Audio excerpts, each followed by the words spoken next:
Baik, terima kasih.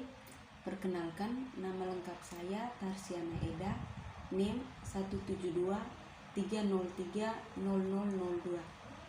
Pada kesempatan ini saya akan memparodikan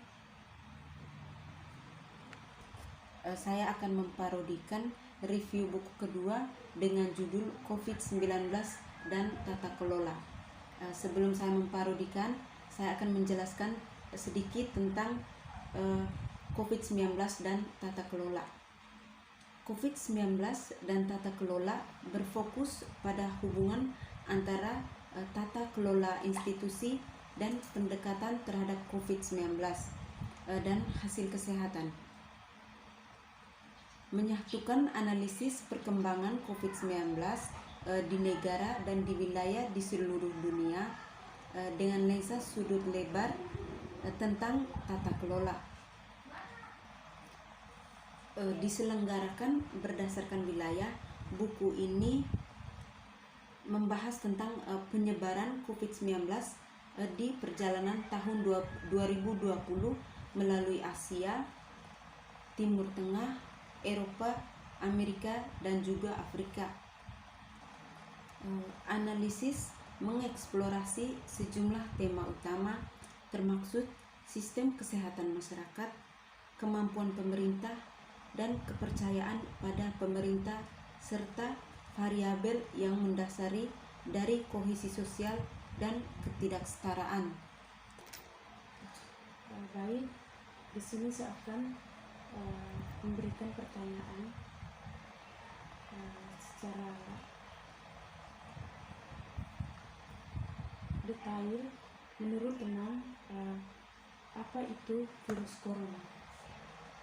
Kalau menurut saya, virus corona adalah penyakit menular yang disebabkan oleh virus yang ditemukan baru-baru ini.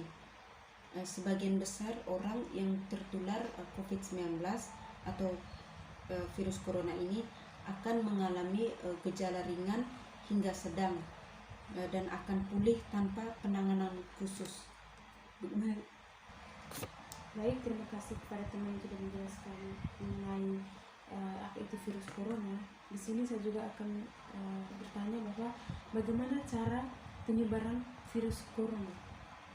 Baik, virus corona ini menyebar. Virus corona ini menyebabkan trauma dan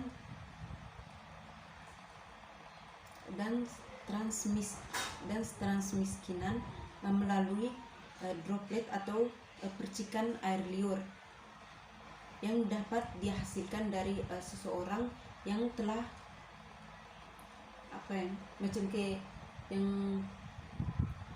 telah terjangkit virus gitu. Misalnya seperti kayak batuk, flu, atau pusing, atau bersin, atau menghembuskan nafas. Droplet ini terlalu berat dan tidak bisa bertahan di udara sehingga dengan cepat dan jatuh akan menempel pada lantai atau permukaan lainnya. Di sini teman juga dapat tertular di mana misalnya saat teman menghirup udara yang mengandung virus tersebut.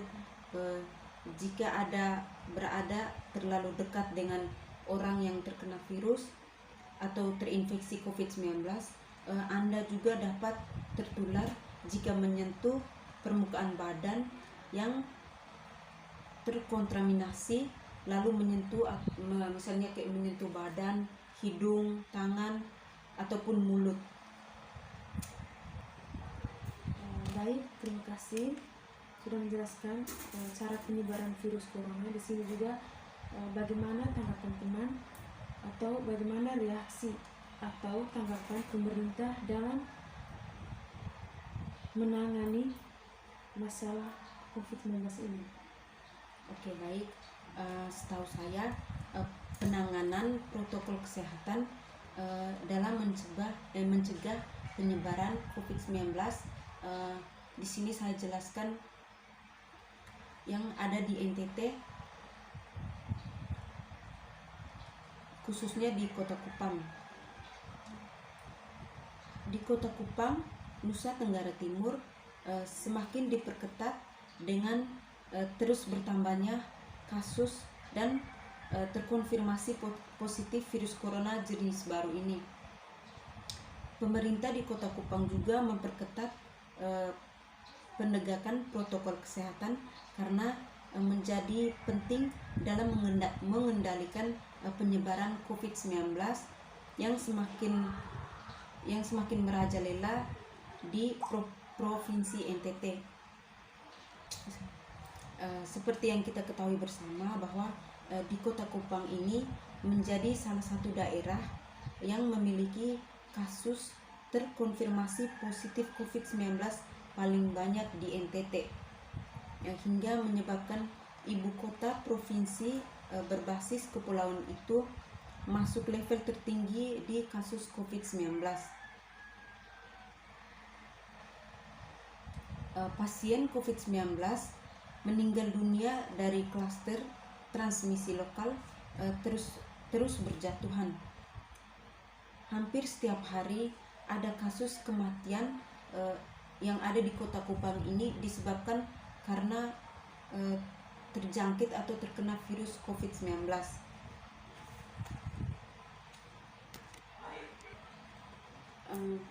Penyebaran kasus COVID-19 dari transmisi lokal semakin mengkhawatirkan, di mana masyarakat kurang adanya kesadaran dari masyarakat dalam menaati protokol kesehatan dalam mencegah penyebaran COVID-19 yang sudah mulai memudar. Akibat dari adanya masyarakat kurang menaati protokol kesehatan dapat menyebabkan atau dapat menimbulkan banyak masyarakat yang terpapar COVID-19, sehingga banyak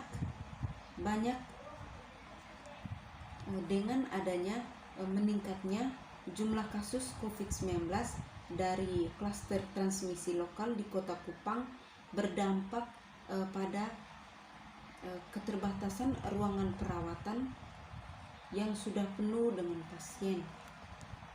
Bahkan Kepala Dinas Kesehatan di Kota Kupang juga mengatakan ruangan perawatan pasien COVID-19 di Rumah Sakit Umum Daerah sudah penuh dengan pasien COVID-19. Dalam hal ini juga kami berharap kepada orang tanpa gejala atau OTG yang terindikasi terpapar COVID-19 bisa menjalani isolasi secara mandiri di rumah masing-masing atau ruang perawatan yang disiapkan pemerintah kota. Dengan cara ini kita dapat mengurangi sehingga penyebaran virus corona ini dapat menghilang. Baik, di sini saya akan bertanya kepada Nona, bagaimana tanggapan Nona tentang pentingnya vaksinasi di masa pandemi ini? Baik, menurut saya adanya vaksinasi atau imunisasi di masa pandemi COVID-19 ini bertujuan untuk membuat sistem kekebalan tubuh pada seseorang agar seseorang tersebut dapat mampu mengenali dan dengan cepat melawan bakteri atau virus penyebab infeksi. Tujuan yang ingin dicapai dengan pemberian vaksin COVID-19 ini yaitu agar menurunnya angka kesakitan dan angka kematian akibat virus COVID-19 ini. Meskipun vaksinasi atau imunisasi ini tidak 100% bisa melindungi seseorang dari infeksi virus corona, tetapi vaksin ini dapat memperkecil kemungkinan terjadinya gejala yang berat dan komplikasi akibat COVID-19. Selain itu juga vaksin COVID-19 bertujuan untuk mendorong terbentuknya atau mendorong terbentuknya herd immunity atau kekebalan kelompok. Hal ini penting karena ada sebagian orang yang tidak bisa divaksin karena ada alasan tertentu, misalnya mungkin ada penyakit bawaan, mungkin mereka takut bila divaksin mereka bisa terkena virus ataukah mungkin menyebabkan kematian, atau juga bisa merasakan lebih sakit bila mereka melakukan vaksinasi atau imunisasi. Sekian pemaparan materi tentang COVID-19 dan tata kelola dari saya. Sekian dan terima kasih.